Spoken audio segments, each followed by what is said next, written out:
In a film like this, where people are going to scrutinize what you've done, it's essential that you go back and you're very rigorous about maintaining the laws and the rules of that world.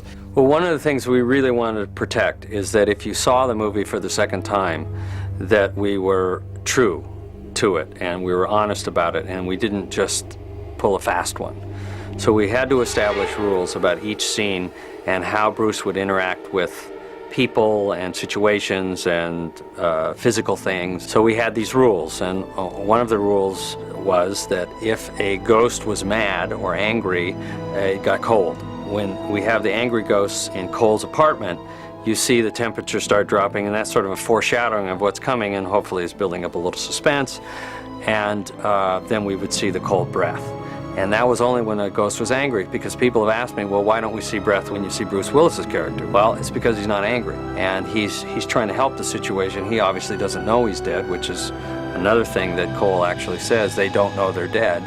He had to have on the same clothes the whole time, but that rule was that it wasn't necessarily the clothes he had on when he was shot. It was clothes that he had interacted with that evening. So he had his trench coat, he had the sweatshirt that he put on when it got cold, he had his muffler, he had his tie. So if you look at that, he's got the same shirt on the entire movie. Another rule that exists in the film is that with enough effort, Bruce Willis's character can impact the physical world. So as Bruce's wife and her employee are about to embrace over the birthday gift, he kicks the door and smashes the door and walks away.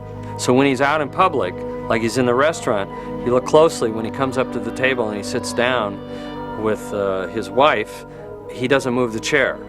So in other words, if you're in the restaurant, you don't notice anything strange going on there. It's just a woman who seems to be kind of sad having dinner by herself. One of the most interesting things, I think, about the rules is they relate to the style and the idea Knight had about making this film, which was that he was very true to each character's emotional point of view. It was kind of saying, you know, I'm going to put you in the shoes of Malcolm Crowe, and at the end you're going to feel exactly what he felt. And so it's not a cheat. You're not feeling something different than the characters. You're feeling exactly what the character felt. Oh my God, I can't believe what I thought was true isn't true.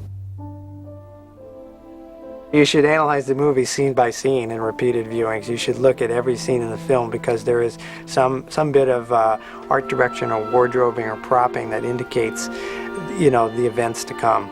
We wanted to punctuate certain parts of the movie, so when you did see it again, that you would notice that there were little clues along the way, and one of them was with the color red. We used the color red to indicate anything in the real world that has been tainted by the other world. The woman who poisoned her child is wearing red. On the day that he gets locked in the dungeon, Cole is wearing red. The doorknob that Bruce can't seem to get open to get into his basement is red. And red is used specifically to connote really explosively emotional moments and situations. Anytime there was red by mistake, I was like, get it out, get it out. It was fun to go through the movie and just sit there and go red, red, red, red, red, red, red. You can just go through beat by beat the movie and find these clues and layers, which are intriguing and fun. They were all there in the script, starting with Bruce's first time back in the house, from supposedly meeting Cole and, you know, seeing that isolated place setting. In reference to the lock of white hair that everyone's like, what's that about? What's that all about? It's just one of those details that I put in when people that have had very, very traumatic experiences, you know, sometimes they lose pigment in their hair. You know, when he had a very bad accident or something, they wake up in the morning, they've lost pigment in their hair. It's a kind of a very cool, real phenomenon.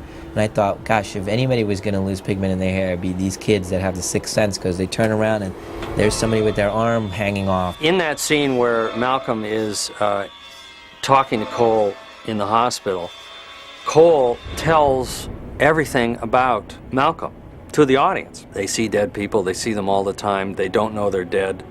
And these shots, they're shots on Malcolm. Now, if you're really paying attention, you're going, oh, he's talking about him. And that's a clue that I actually thought we had overdone it. I actually thought we're giving too much away here. The audience is immediately going to get it because we're on Malcolm, and Cole is saying they don't know they're dead. Well, nobody gets it. So There are clues all the way along where you see that, when he's sitting there in the living room with his mom, you think they were talking, but they weren't talking. He's just sitting there and she's waiting for him to come home. When you look at it, you'll see that it all still tracks and all makes sense and adds up to the ending. I want him to go, he's dead and here's what you missed. Boom, boom, boom, boom, boom, boom. Now forget it, let's get back to the story. In the editing, one of the elements that we added was a series of images from the film as he is discovering, as he's realizing it, it's flashing back for the audience as well. It was something I mentioned to Andy. I said, what do you think about going back and showing them the moments that they missed right now? Because that is the fun of it, but I didn't want them to stop thinking about that. I want them to enjoy it and go, oh my God, and then stop, because we still have a story to finish.